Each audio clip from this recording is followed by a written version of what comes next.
Buenos días, mi nombre es Alexis Duque. Este video pertenece a la 11ª semana del curso de física de campo. Esta semana voy a hablar sobre la ley de Faraday y los campos armónicos.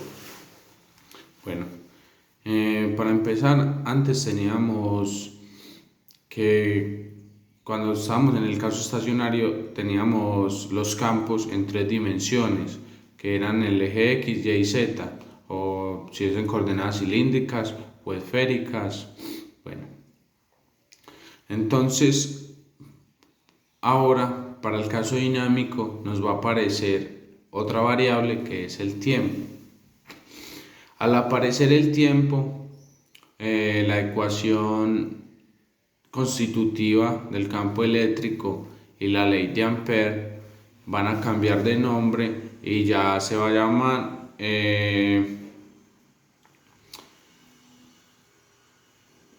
la ley de Faraday y ley de Ampère-Maxwell. Bueno,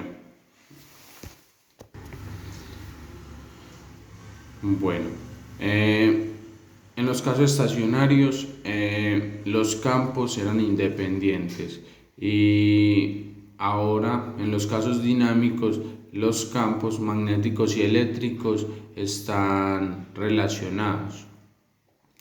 Bueno, son en ondas sinusoidales y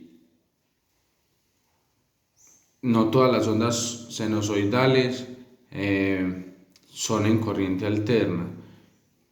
Bueno, porque los campos magnéticos aparecen cuando hay corriente alterna.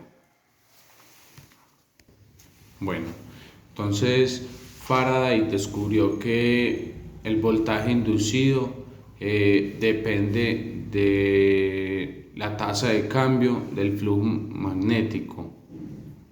Entonces eso nos cambia la forma de escribir la ecuación constitutiva para carga eléctrica, ¿cierto? Bueno, entonces vimos que habían tres formas de inducción, tres formas de inducción. Cuando la espira es estacionaria y la densidad del campo es variable, esto lo vemos en los transformadores. Bueno, también tenemos cuando la espira es móvil y la densidad de campo magnético es estable.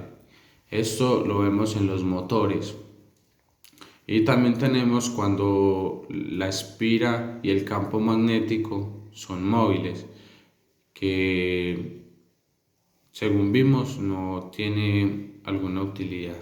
Bueno, también analizamos las partes de un transformador y analizamos qué pasaba con las ondas sinusoidales en él. Vimos que la frecuencia se conserva y lo que varía es la amplitud luego de ser transformada la onda. Bueno,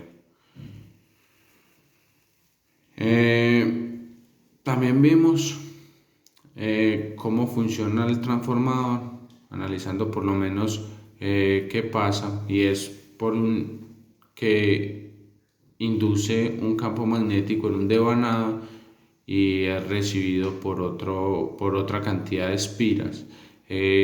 Donde esté la mayor cantidad de espiras, ahí va a estar la mayor cantidad de voltaje.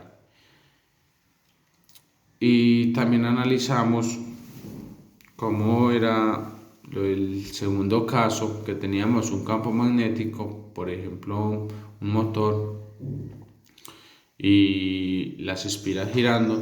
Entonces él empieza a funcionar en el momento que aparezca una corriente que interactúe con el campo que ya está establecido. Bueno, ahora hablando un poco de los armónicos, como antes teníamos por ejemplo una intensidad con una forma de onda, con su frecuencia y su fase. Entonces hay una forma más fácil de analizarlo que sería pasándolo a los fasores, teniendo en cuenta que no siempre se puede pasar a fasores, solo cuando la frecuencia es la misma para todo el sistema. Bueno, también analizamos cómo en el telurómetro y cómo funciona el desfase, que el desfase es solo una transformación de funciones, sumándole o restándole para obtener senos y cosenos. También analizamos un ejercicio donde lo pudimos transformar en fasores y ya reemplazando en las ecuaciones que se cambian también debido a cuando aparecen fasores, en donde está el tiempo, el diferencial con respecto al tiempo, ahí se cambia y aparece el J omega. Bueno, eso es todo por esta clase, muchas gracias.